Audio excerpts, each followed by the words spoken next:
Morning, All Saints. Dave here. It's Friday, and here's your thought for the day. It's taken from Psalm 89, verse 15, yes again, which says, "Blessed are those who've learned to acclaim you, O Lord, who walk in the light of your presence." That sense of blessing being the very gift that God gives his very best to us, which is himself. It captures, and I spoke about it earlier in the week, and there's another side to it, which is Jesus when he calls us friends in John 15. Means that as friends, as you are with your friends and as I am with my friends, what matters to my heart matters to them, and what matters to their heart begins to matter to me. And so in light of that, with this verse, blessed are those who've learned to acclaim you. To acclaim is to worship with exuberance publicly and privately. Results in walking in the light of the Lord's presence. And sometimes that is very much feeling, as I said earlier in the week, that the Lord's light, his presence is illuminating what we do. And other times that light is like a lighthouse, where it's the Lord shining his presence and leading us to walk with him in areas that matter to him. It's really that invitation of partnering with him, co-laboring with him to build his kingdom wherever we go, so that we can actually pray and say, Lord, I am going to do everything today because I know it's going to change the world in some part. So we go about our day praying with our heart, hopefully deployed to what it is we're doing, whatever that may be, but also with our ears attuned to the Spirit, so that we can be prompted and respond to the prompting of his Spirit to do what he's asked.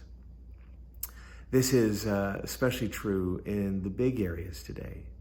The areas of justice, the areas of reconciliation, the areas of poverty, you name it.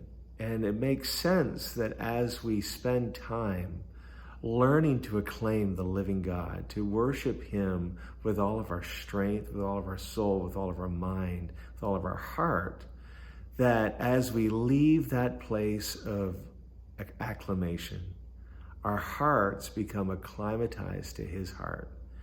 And we move from the place of worship to the place of serving him, of really being people of justice, being people who are actively seeking to bring his kingdom to bear on our lives, on our families, on our community, and in our city, and even in our nation.